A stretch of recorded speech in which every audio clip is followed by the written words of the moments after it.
There's a study published in the Journal of Mindfulness that directly links practices of mindfulness with resilience, because allowing yourself to be present in life develops the resilience that allows you to handle life. So simple mindfulness techniques like breathing exercises, meditation, mindful walks can all be powerful tools to help relax the nervous system, allow us to come into the present moment, to not judge what's happening, and allow yourself to be with what's happening versus trying to escape it all of the time is a very important part of becoming resilient.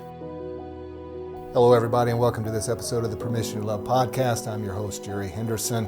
If you're new to the podcast, I'm a Master Certified Mindset Coach, host of the Permission to Love podcast, author and speaker, and I want to say I'm so grateful that you're here. I'm so grateful that you keep showing up, you keep doing the work. I'm really proud of you. Thank you for being a part of this community, and thank you for showing up for yourself. Now, in today's episode, I want to talk about resilience and resilience connection to our overall happiness and well-being. As you know, we're in the middle of a happiness series. We're discussing and exploring those things that cause our happiness as well as those things that prevent us from being happy, prevent us from living the life that we want to live. And the lack of resilience has a big impact on our overall happiness. But when we develop and we live from a place of resilience, it can dramatically increase our happiness and our well-being. So let's start, as I often do, by defining what we're talking about. So what is resilience? Well, according to the American Psychological Association, resilience is not a trait that some people have and some people don't have. It is something that can be developed regardless of who you are. Isn't that great news? Because resilience involves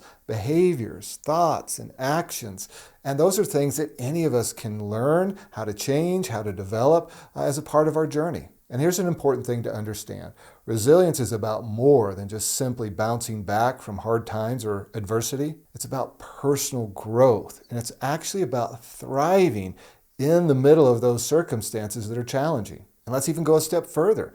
Resilience is about transforming those experiences into greater levels of personal growth, learning, and a greater sense of strength. Now, before we move forward, I want to take a moment and be clear that resilient people aren't free from challenges, right? It doesn't mean that those challenges don't impact them or that they're not experiencing stress or hardship. I mean, they're experiencing those things, but the difference is how they're responding to those things. They're responding versus just simply reacting. Resilient people face all of those things, but they tap into those inner resources that they've developed. They tap into support networks that they've developed, and they deploy coping strategies that they've developed. And I keep saying the word develop because people who are resilient intentionally develop those things, those inner resources, the network of support, and the coping strategies that are more positive that they've learned to engage in. If you're struggling with things like the imposter syndrome, feeling like you're not enough, or that you're uniquely broken, or that you can never change, I want to encourage you. Those are thinking patterns. They're limiting beliefs, and they come from our mindset. Our mindset is the beliefs that we hold, the way that we see the world, the way that we see ourselves. And the great thing about a mindset is that you can change it. And now I want to ask you a question. What would life be like for you if you didn't have those belief systems? Just take a moment and imagine that. Connect with it. Who would you be without the belief that you're an imposter, without the belief that you're not enough, without the belief that you have to do all of these things to be loved and accepted? Who would you be? Well, the good news is you can become that, and you do it by transforming your mindset. So if you're ready to let go of those limiting beliefs, transform your mindset, and create the life that you actually want to live, I want to encourage you to apply for my new one-on-one coaching program called Mindset Mastery. It's a 12-week program that I created to help you transform your mindset, to move you from those limiting beliefs that are keeping you stuck towards a growth mindset, an expansive mindset.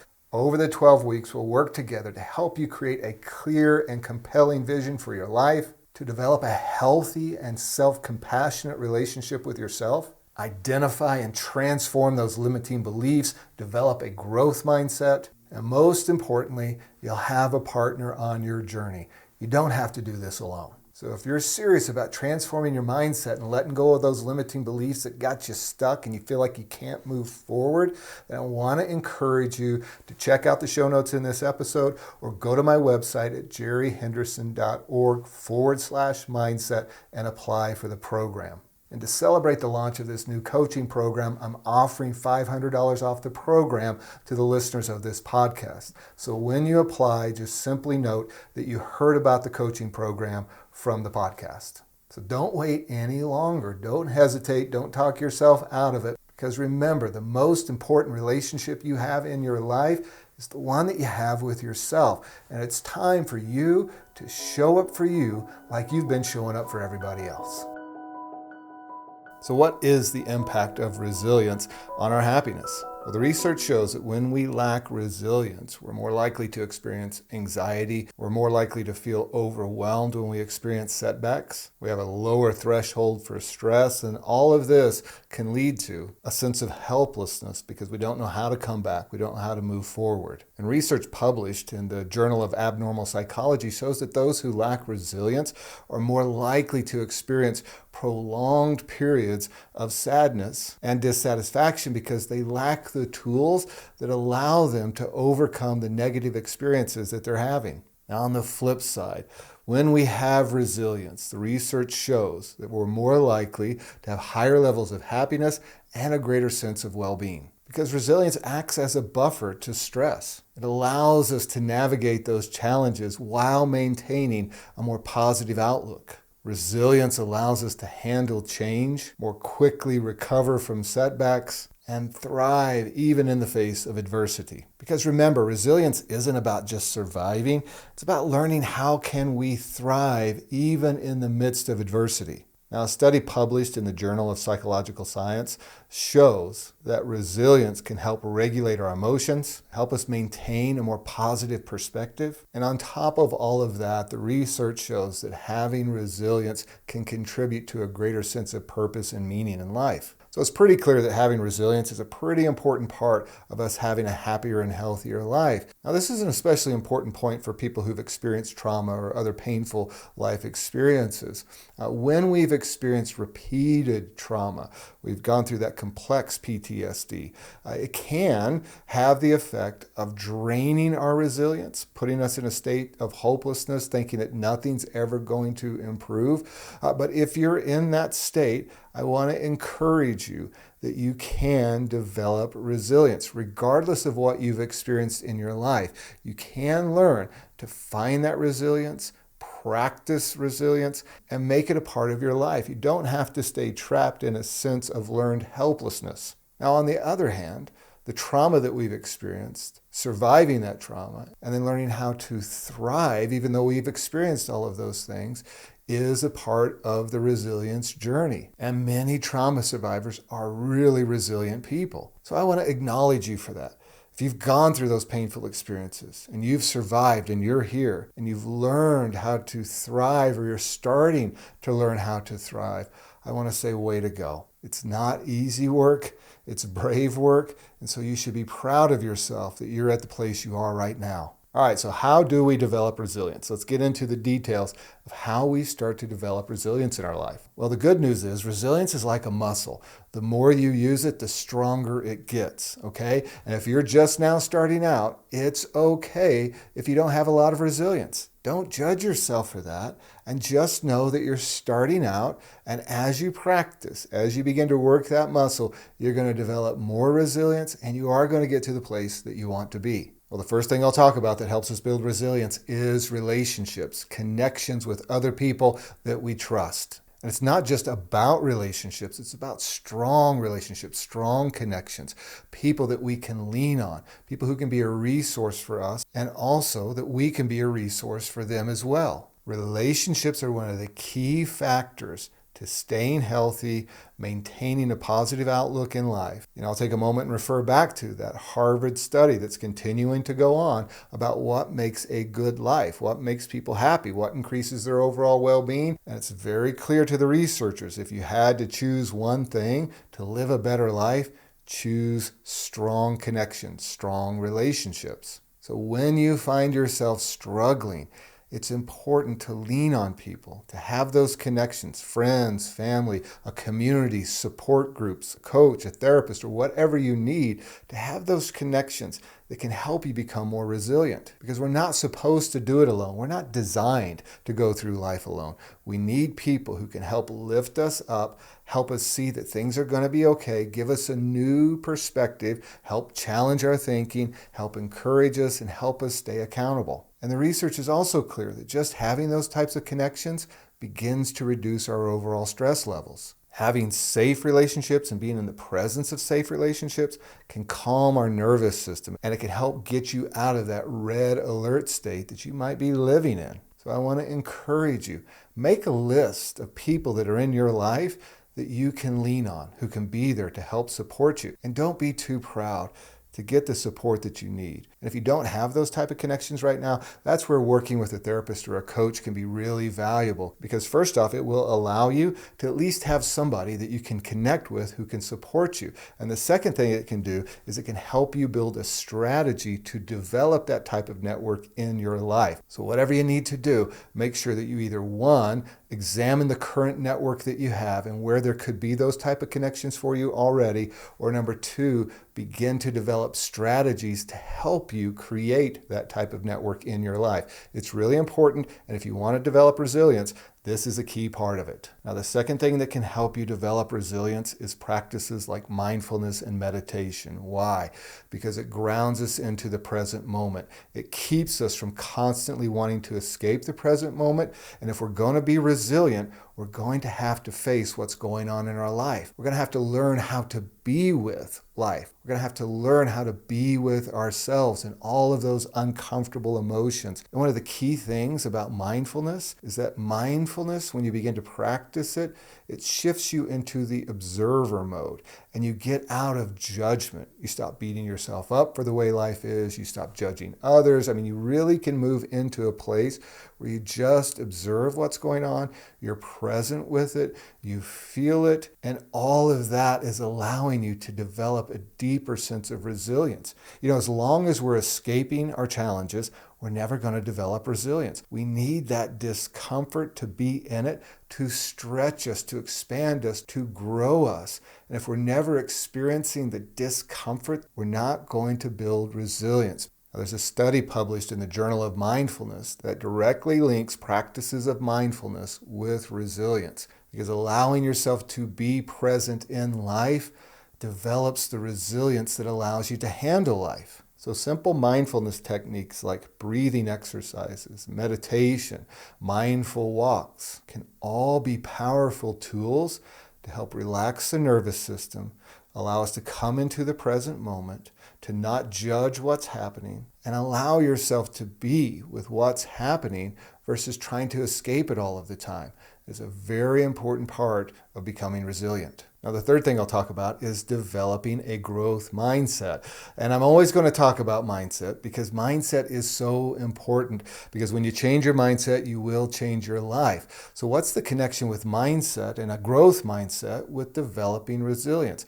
Well, a person who has a growth mindset, they're committing to learning. They're committing to reframing the experiences that they have. You see, when we're in a fixed mindset or a limited mindset, we're more likely to frame the experiences that we're having as negative. And when we frame them as negative, we're more likely to ruminate, we're more likely to catastrophize, we're less likely to see hope or a way out of what we're experiencing. And all of that way of thinking is decreasing our resilience. It is keeping us stuck. So if we can switch to a growth mindset, reframe the experiences that we have, begin to see them as opportunities for growth, look at them from an expansive mindset, and come to the place where we see difficulties as an opportunity for growth and expansion, we're not only going to see our challenges differently, we're also going to address them differently, and we're also going to walk away from those events or those challenges with a completely different experience than somebody who's coming at it from a fixed mindset. And all of that is increasing our resilience, because when we see problems and challenges from a growth mindset, we know we have the capacity to overcome those challenges.